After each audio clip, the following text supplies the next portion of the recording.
My first guest is Congresswoman Harriet Hageman. She represents Wyoming's at-large congressional district. Thanks for coming back on the program. Thank you, Andrew. All right, tomorrow your committee, led by Representative Jim Jordan, is going to be seating FBI Director Christopher Wray. What are the main topics that you guys want to question him on? Well, I'm looking forward to getting Christopher Wray under oath. And I think probably tomorrow we will be focusing on some very important First Amendment issues. First of all, the Durham Report has exposed substantial information about the entire Russia hoax. But in addition to that, we also have the situation where the FBI has been targeting parents who have attended school board meetings to protect their children, the issues with the surveilling of the Catholic Church. So what I want to focus on is how the FBI has colluded with or conspired with social media companies to suppress Americans' First Amendment rights. I think it's absolutely critical that we get to the bottom of this and we make sure that this never, ever happens again. My question about the school board meetings, what federal law, unless the FBI is just the Federal Bureau of Intimidation, if we're not talking about a federal law, why is the FBI getting involved? Why are they knocking on the doors of parents? Look, if people are getting loud, perhaps violating the rules of decorum, maybe even making threats at school board meetings, don't you have municipal or county or sheriff's departments to deal with that, right? I mean, there are police. Why is the FBI getting involved in this at all? Andrew, you make a very good point, and it is the point that so many people are ignoring. The fact is that we've got the folks who want to defund the police, our local police, but what they really want is they want a federal police force.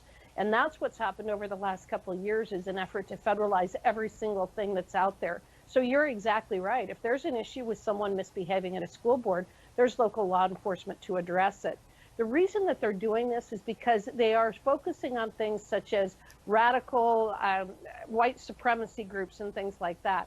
What they're trying to do is gaslight us into believing that there are radicals out there on the right, and that's what they have to focus on. And that's why they've done it with the Catholic Church. It's why they've done it with the parents of the school boards meeting. They're attempting to deflect attention from the failures of the Biden administration, and they're attempting to deflect attention from the fact that they've been persecuting people based upon their political beliefs. So you're right, it should be local law enforcement.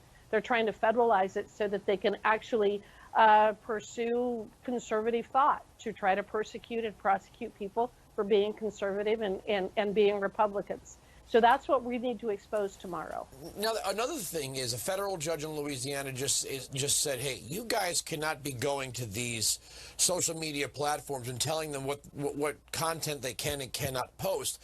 And the reaction is, well, this judge is saying that they can't even communicate. No. No one said the FBI can't deal with Facebook or Twitter or Threads or whatever it is.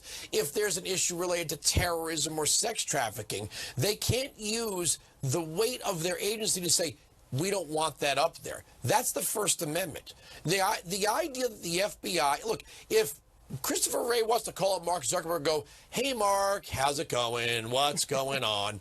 That's fine and dandy. But if the FBI is saying to these platforms, take that down, that's not their role. That's what the Twitter files have exposed, because that's exactly what the FBI has been doing. So what they targeted was misinformation, disinformation, and malinformation. Now, they defined malinformation as information that might be true, but was inconvenient and they didn't like it. The misinformation and disinformation, who defines that? Look at what we know now compared to what we knew in 2020 and related to COVID-19. Look what we know in relation to all different kinds of issues that have been exposed over the last couple of years, the vaccines. So what you had is you had numerous agencies, not just the FBI, but the Biden administration across the board, a whole of government approach to be contacting social media companies to take down posts and information that they disagreed with. It's a classic example of violation of Americans' First Amendment rights, which if you read the decision issued by the judge, that's exactly what he said. You can address things that are legitimate federal law enforcement issues, but you cannot be stopping Americans from exercising their First Amendment rights. Very succinctly, the federal government cannot do through a surrogate what they cannot do directly. The First Amendment prohibits the federal government from suppressing my First Amendment rights and my ability to speak. They were doing it through the social media companies. They got caught, and now they want to continue to do it. We are going to expose more of this tomorrow with Christopher Wray, and we need to make sure that this never happens again. Do you think you're going to get a straight answer on the Durham Report that there was no predicate? Now, look, Christopher Wray could say, look, I wasn't the director. If there's any documents or records you want to have access to, just let me know. Why would he defend a federal investigation of a presidential campaign with no predicate? It will be interesting to see how he handles the Durham Report, because the Durham Report is unassailable from the standpoint of what it exposed. So we'll see what Wray says tomorrow about that. When you say, are we going to get straight answers? No, I think that he's going to be like every other bureaucrat that spends all of his time trying to play hide the ball.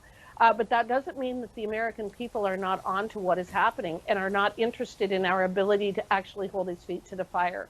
So I have a couple of different lines of questioning that I'm going to try to force him to answer the questions. If he doesn't, I think his failure to answer is an answer in and of itself.